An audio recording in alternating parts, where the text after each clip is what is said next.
வணக்கம் மக்களே, எல்லாரும் எப்படி இருக்கீங்க? நல்லா இருக்கீங்களா? இன்னைக்கு நம்ம என்ன பார்க்க போறோம்னா திருக்கை மீன் கருவாடை வச்சுட்டு ஒரு டிஷ் பண்ண போறோம். அது என்னன்னு பார்க்கலாம் வாங்க.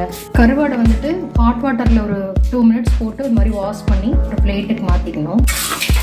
மீனை நல்லா வாஷ் பண்ணி இந்த மாதிரி ஒரு பிளேட்டுக்கு மாற்றி எடுத்து வச்சுருக்கேன். தேவையான பொருட்கள் என்னென்னு பார்த்துருவோம். ஒரு 50 ml நல்லெண்ணெய் ஊற்றிருக்கேன். ஃபஸ்ட்டு வெந்தயத்தையும் சோம்பையும் போட்டுருவோம். நல்லா வெடிச்சு வரணும்.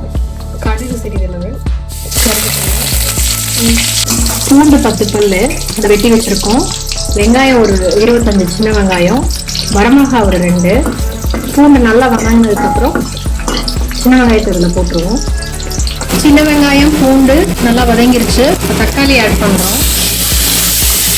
மசாலா பார்த்துருவோம். தக்காளி நல்லா வதங்கிருச்சு. மிளகாய்த்தூள் 2 ஸ்பூனு, காஷ்மீரி மிளகாய் தூள் 1/2 ஸ்பூன், மஞ்சள் 1/2 ஸ்பூன் எடுத்திருக்கேன். 5 ஸ்பூன் வந்துட்டு மல்லித்தூள் எடுத்திருக்கு. இதை ஒன்றா எல்லாம் போட்டு இது கூட ஆட் பண்ணிடலாம்.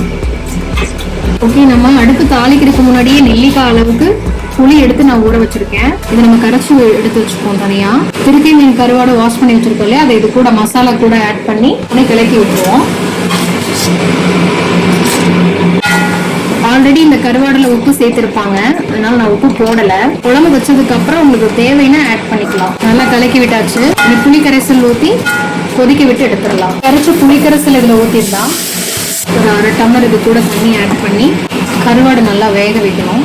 10 to 15 minutes நல்லா வேகட்டும். எனக்கு இது கெட்டியாக வேணும், அதனால் கொஞ்சம் தண்ணி மூடி வச்சிடலாம். ஓகே, திருக்கை மீன் கருவாட்டு குழம்பு ரெடி ஆயிடுச்சு. பாருங்க, தனித்தனியாக எண்ணெய் இந்த மாதிரி பிரிஞ்சு வந்துடணும். நல்லா கிரேவி ஆட்டம் வந்துடுச்சு. இந்த பதத்துக்கு வந்தாலும் இறக்கிடலாம். இறக்கி பரிமாறலாம். பார்க்கவே எனக்கு நீங்களும் சாப்பிட்டு பார்த்து எப்படி இருக்குன்னு லைக் பண்ணுங்க, ஷேர் பண்ணுங்க, கமெண்ட் பண்ணுங்க. தேங்க்யூ.